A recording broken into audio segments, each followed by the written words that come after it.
Good morning, dear students. Today we will study fourth lesson, part number 3. The title of the part is phrase, PHRASE.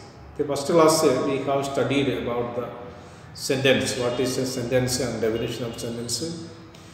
In second part we have studied the parts of sentence. You know, there are two parts of sentences, subject and predicate. And today we are going to study something about new knowledge about sentence. Look here, PHRASE phrase. For your better knowledge and simplicity, I will write an example. By the example of practice, you can easily understand about the grammar. The sun rises, R-I-S-E-S, in the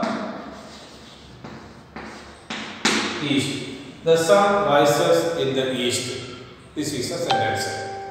And according to our rule, this sentence we can divide into two parts. The first part is known as subject and the second part is known as the predicate.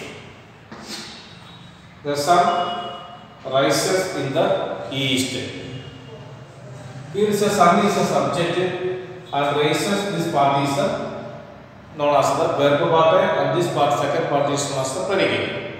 But here listen, this predicate part we can divide into again two parts. After the verb, one more division. Now the sentence will be divided into equally three parts. Here look at this first part is known as the subject and the second part is the verb, the predicate part again divided into two, and this part, the last part is known as the phrase, PHRASE, phrase. The phrase is the last part of the sentence. The sun rises in the east. The sun rises in the east. And this part we can also say that an objective part of the sentence. Is it clear?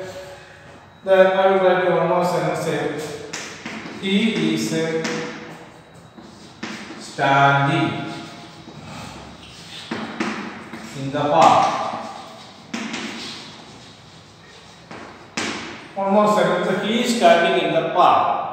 And like the first rules, we can divide the sentence into two ways. One is first he is a subject and he is standing this part and in the park. In the park is known as the phrase. Is it clear? Then in your PDF note definition also, so what is the meaning of the phrase? The phrase is a group of words which do not make a complete sentence.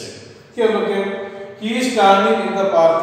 This sentence gives us a complete meaning, a full meaning. But if you take this part, he is standing, and then up to this part, it gives a complete meaning. He is standing, no doubt, he is standing, and the sun rises. But in the park, it is a group of words, but it does not make a meaning. That means, in other words, we can say that this part is depends upon the first part. If there is no other first part, this part cannot stand alone.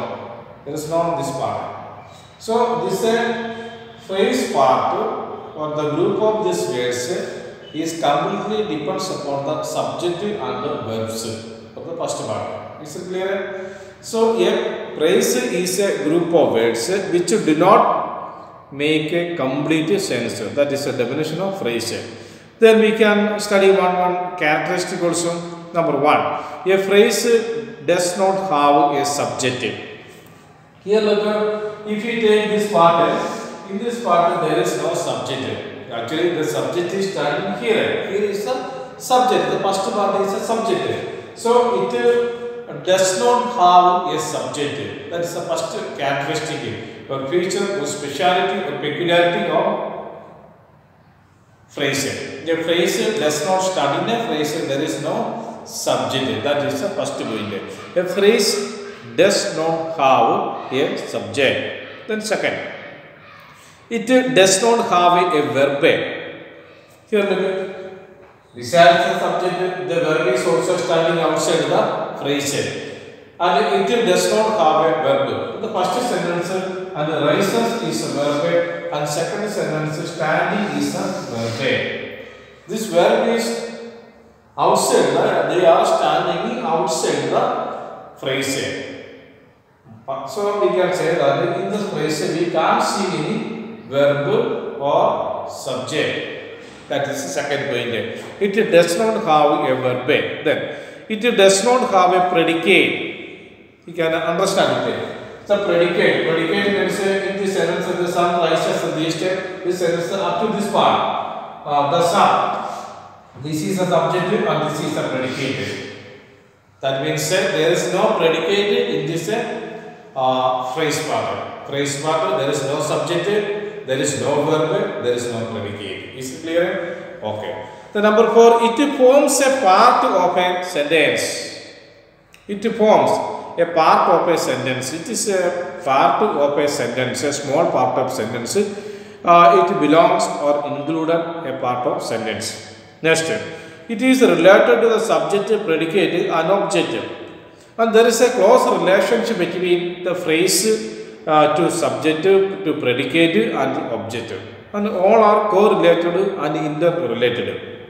Number 5, it can come at the beginning, middle or end of the sentence. The predicate, this phrase, this part come. It can come at the beginning, middle or end of a sentence.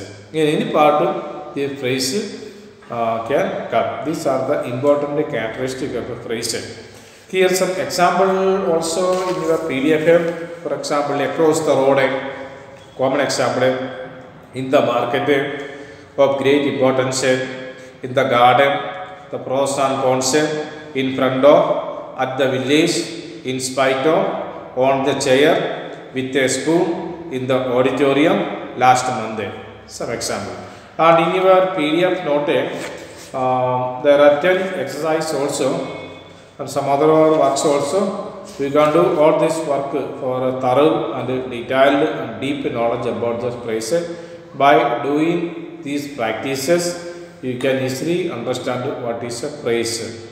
The phrase is a group of words which do not make a sentence. It is a part of a sentence and it has no subject, it has no predicate, it has no verb.